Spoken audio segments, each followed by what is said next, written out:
This module is part of the Satellite Foundation course for JPSS and is a general introduction to microwave remote sensing with a focus on passive sensing. This will help put into perspective how microwave remote sensing complements visible and infrared observation and why it's important. We'll look briefly at the properties that influence the interpretation of microwave measurements. One of the benefits of microwave imagery is the unique products that are produced. Total precipitable water, shown here, cloud liquid water, and rain rate, and sea surface wind speed, and sea surface temperature and soil moisture information is incorporated into analysis and modeling activities. This module gives an introduction as to how this is possible. The instruments used in microwave remote sensing include both imagers and sounders. Images are designed to gather high-resolution detail in the horizontal. Sounders are designed to capture detail in the vertical. Sounders tend to have more channels than imagers. For example, the ATMS versus the AMSR. The ATMS is the Advanced Technology Microwave Sounder. The Advanced Microwave Scanning Radiometer is AMSR. The channels are strategically placed to measure properties at various heights in the atmosphere so that the end result is a 3D view. Microwave sensors can be further divided into passive and active sensors. The microwave energy detected by a passive sensor is a combination of radiation emitted by the atmosphere, that naturally emitted from the Earth's surface, and transmitted radiation. The amount of naturally emitted microwave radiation is generally quite small, so active sensors provide their own source of radiation, and the backscattered signal is measured. In this module, the focus is on passive sensors. For a polar orbiting satellite, a point on the Earth can be imaged 12 hours apart, once during the day and the other at night. One will be a descending pass and the other an ascending pass. There is currently no microwave instrumentation in geostationary orbit. Microwave imagery can view all weather conditions, which include clear, as well as when there are non-precipitating and precipitating clouds. This enhances our observations and understanding of the weather.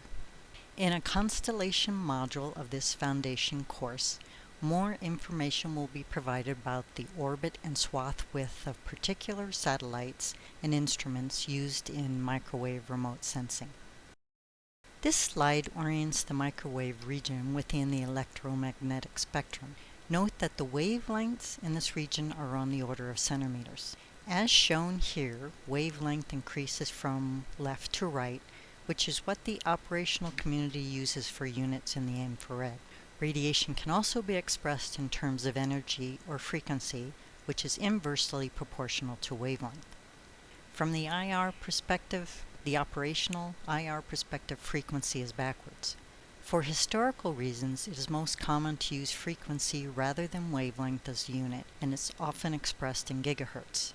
The frequency range most used for meteorological applications ranges from 1 to 200 gigahertz. Emitted microwave energy is less than in the infrared region of the spectrum and decreases with increasing frequency. The remote sensing of longer wavelengths requires a larger optical lens as well as a large receiving antenna. How far the sensor is from the source also contributes to the size of the lens and the antenna. These are some of the reasons why it's been challenging to get a microwave sensor on geostationary orbit. Currently, microwave is only on low Earth and polar orbiting satellites. Spatial resolution is generally coarser for microwave products than infrared products. This zoomed-in region of the microwave spectrum shows the vertical transmittance to space for a standard mid-latitude cloud-free atmosphere on the y-axis. The frequency range on the x-axis goes from large to small. If the atmosphere were completely transparent to microwave energy, this graph would show a horizontal line across the top near the value 1. It shows the major absorbing regions of oxygen and water vapor that are used in atmospheric temperature and moisture profiles, and the window regions where the surface can be observed. The observed brightness temperatures are influenced by absorption and emission properties, transmission, and scattering.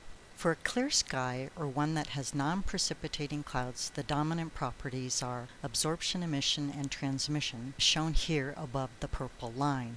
Non-precipitating clouds are transparent in the microwave because cloud droplets, which are less than 0.1 millimeter, are much smaller than the microwave wavelengths at centimeters, so that the scattering is negligible. However, scattering has an important role in detecting ocean surface winds and when precipitating clouds are present. For the latter, it's similar to surface-based radar concepts in determining precipitation type and rain rate. These processes are shown here below the purple line. More information will be presented in the modules on winds and the influence of clouds and precipitation, respectively. This and the next 3 slides show example microwave channel imagery. The channels are from the Advanced Technology Microwave Sounder, or ATMS. This is the 31.4 GHz window channel. For interpretation of what is shown here, it is important to note that land emissivity is variable with a high mean value around 0.95, and ocean water emissivity is more consistent but with a low value around 0.5. The ocean emissivity in particular makes detection and measurement of atmospheric phenomena far easier over the ocean than the land due to the high contrast between the relatively cold background of the low emissivity ocean surface and the warmer emission from the falling rain. In this view of the surface, notice the temperature range from 150 to 300 degrees Kelvin and where those values are located. Do these make sense? From a normal IR perspective, no. So if we look at a land surface and its value is around 300 K with an emissivity of 0.95, the sensor observed temperature will be 285, which is within the ballpark of what we were seeing over the land surface there for the green value. For an ocean surface, again, if we use 300 K as our estimate, with an emissivity of 0.5, the sensor observed temperature would be 150 K, which is within the ballpark of what we are seeing for the coldest temperatures over the ocean for this blue color. The warm green blob here over the ocean is Hurricane Maria. From the same ATMS swath, this is the 88 GHz channel with the same color bar as the previous slide. Recall from the mid-latitude microwave spectrum graph shown previously that transmittance at this frequency is 0.8 due to contamination by water vapor. Notice there are no very cold blue values. There is moisture above the surface which is absorbing and re-emitting at a warmer temperature.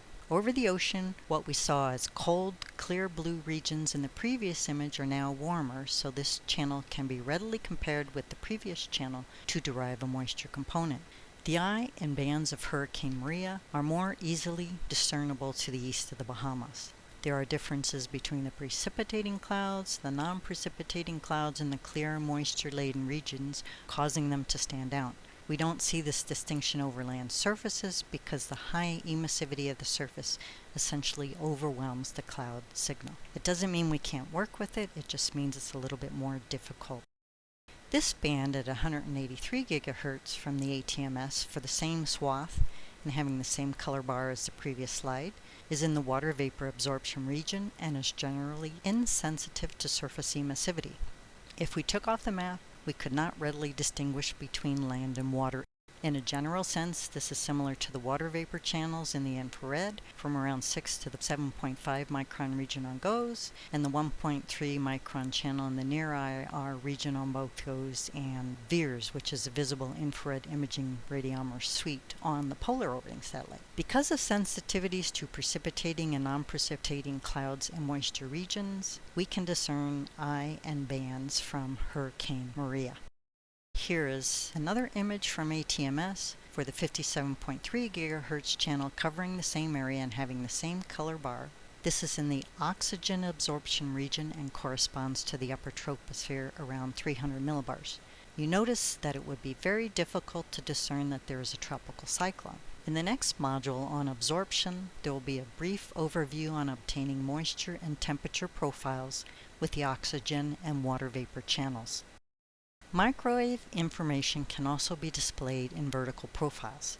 Here is an example of humidity profiles derived from the Advanced Technology Microwave Sounder. This graph also shows that this information can be merged with the cross-track infrared sounder, which is another instrument on polar orbiting satellites. These combined obtain a more detailed humidity profile representation. The vertical profile information is an output of the NOAA Unique Combined Atmospheric Processing System, or NUCAPS, which is already in AWIPS and will be discussed in an application module.